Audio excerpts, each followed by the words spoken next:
Welcome to Goshen Prepping. Thanks for joining us. When we talk about stockpiling, one of the things we want to stockpile, pharmaceuticals.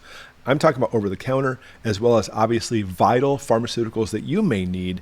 And if crap hits the fan, you may not be able to get some of those. And so you may say, well, I have a bunch extra in my medicine cabinet, but are they going to expire? Let's go ahead and talk about that. And I want to show you this first article. So from the Journal of American Medical Association, they know their drugs.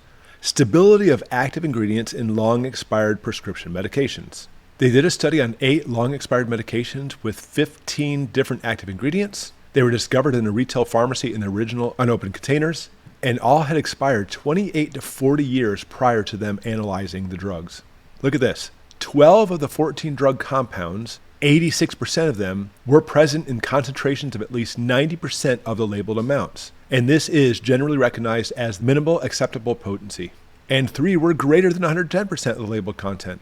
So first off, that's really good news for those people who take prescription medications, because understand 40 years out, they still had an efficacy that was well within limits. And that's what we look at, by the way.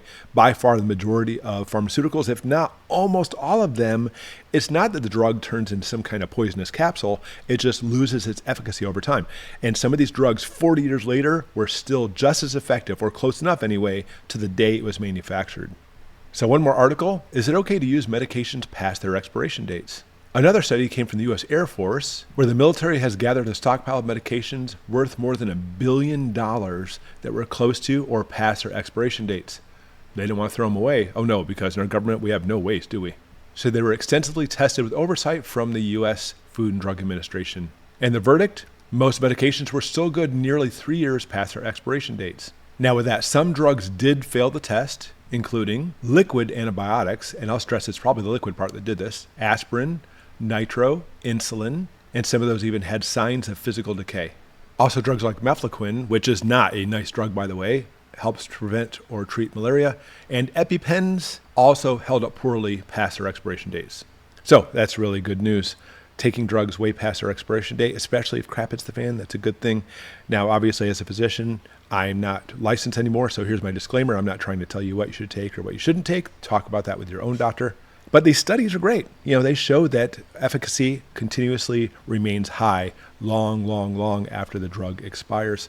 And even if you would take like over-the-counter drugs like acetaminophen or ibuprofen, that's really good news because, if crap hits the fan, at least having some painkillers like that could make your life manageable and tolerable, because we're probably going to be working our butts off to trying to make civilization reconquer again.